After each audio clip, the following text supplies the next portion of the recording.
दुनिया के सबसे ताकतवर लोग, एक निजी द्वीप, अरबों की दौलत और एक ऐसा राज जिसे दबाने के लिए सालों तक सिस्टम झुकता रहा। ये कहानी है जेफरी एप्स्टीन की।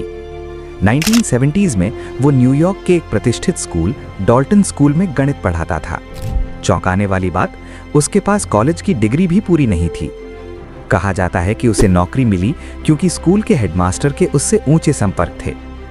वो वहां ज्यादा समय नहीं रहा, कुछ साल बाद निकाल दिया गया या छोड़ दिया, रिपोर्ट अलग अलग हैं। उसके बाद उसने अचानक फाइनेंस की दुनिया में एंट्री की और वहीं से उसका रहस्यमयी अमीर बनने का दौर शुरू हुआ। एक ऐसा आदमी जिसका नाम अदालत में आया, लेकिन अदालत तक सच पूरी तरह कभी नहीं पहुंच पाया। न्यूयॉर्क, 1990s का दशक। एप्स्टीन के पास था $77 मिलियन का महल, निजी जेट, कैरिबियन का निजी द्वीप। लेकिन किसी को नहीं पता था वो इतना अमीर बना कैसे। फिर 2005 में सब कुछ बदल गया। पाम बीच पुलिस स्टेशन में एक मां रोते हुए आई। उसकी 14 साल की बेटी ने बताया, मुझे मसाज के लिए बुलाया गया था, लेकिन जो हुआ वो मसाज नहीं था। जांच खुली। एक लड़की नहीं, दर्जनों लड़कियां सामने आईं। सबने एक जैसी कहानी बताई, पैसे, डर और चुप्पी। पीड़ितों ने बताया उन्हें $200-300 दिए जाते, मसाज के नाम पर बुलाया जाता, फिर यौन शोषण होता। अगर वे दूसरी लड़की लाती तो बोनस पैसा। ये पूरा सिस्टम भर्ती जैसा चल रहा था। एक पीड़िता ने बयान दिया, मैं गरीब थी, मुझे लगा ये आसान पैसा है। बाद में समझ आया कि मैं फंस चुकी हूं। वही वर्जीनिया जूफ्री नाम की महिला ने कोर्ट में कहा, उसे किशोर उम्र में एप्स्टीन नेटवर्क में लाया गया, उसे ताकतवर लोगों से मिलवाया गया, वो सालों तक डर में रही। उसका बयान अंतर्राष्ट्रीय चर्चा बना। महत्वपूर्ण बात कि उसके केस ने साबित किया कि ये एक व्यक्ति का नहीं, नेटवर्क का मामला था। और एप्स्टीन की करीबी सहयोगी गिस्लेन मैक्सवेल गिरफ्तार हुई। कोर्ट ने पाया वो लड़कियों की भर्ती में शामिल थी, उसने नेटवर्क चलाने में मदद की।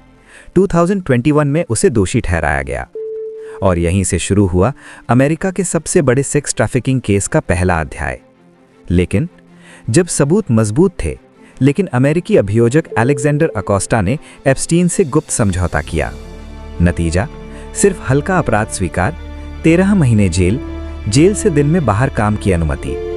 असली उदाहरण, एप्स्टीन को वर्क रिलीज मिला था, मतलब दिन में 12 घंटे जेल से बाहर रहने की इजाजत। साधारण कैदी को यह सुविधा नहीं मिलती। इतना ही नहीं, पीड़ितों को बिना बताए ही केस बंद कर दिया गया। तब दुनिया ने पहली बार पूछा, क्या पैसा कानून खरीद सकता है। 2018, एक पत्रकार ने पुराने केस की फाइल खोली। नाम जूली के ब्राउन। उसने पीड़ितों को ढूंढा, उनकी आवाज रिकॉर्ड की, और दुनिया ने पहली बार सुना। हम सालों से चिल्ला रहे थे, कोई सुन नहीं रहा था। उस रिपोर्ट ने अमेरिका हिला दिया। 2019, एप्स्टीन फिर गिरफ्तार हुआ। इस बार आरोप छोटे नहीं थे, अंतर्राष्ट्रीय सेक्स ट्रैफिकिंग नेटवर्क। कोर्ट में एक नाम गूंजा, वर्जीनिया जूफ्री। उसने कहा, यह सिर्फ एक आदमी नहीं था, यह एक सिस्टम था। फिर सामने आई गिस्लेन मैक्सवेल, भर्ती हरने वाली, नेटवर्क चलाने वाली। कोर्ट ने उसे दोषी ठहराया। सालों बाद पहली बार लगा न्याय हो सकता है। लेकिन फिर एक सुबह आई जिसने सब कुछ बदल दिया। 10 अगस्त 2019, न्यूयॉर्क जेल। गार्ड बदलते हैं, कैमरे काम नहीं कर रहे, और सुबह के समय एप्स्टीन मृत पाया जाता है। अधिकारियों ने इसे आत्महत्या बताया, लेकिन सवाल उठे, हाई प्रोफाइल कैदी अकेला क्यों था? निगरानी टूटी क्यों? कैमरे बंद क्यों थे? इंटरनेट फट पड़ा।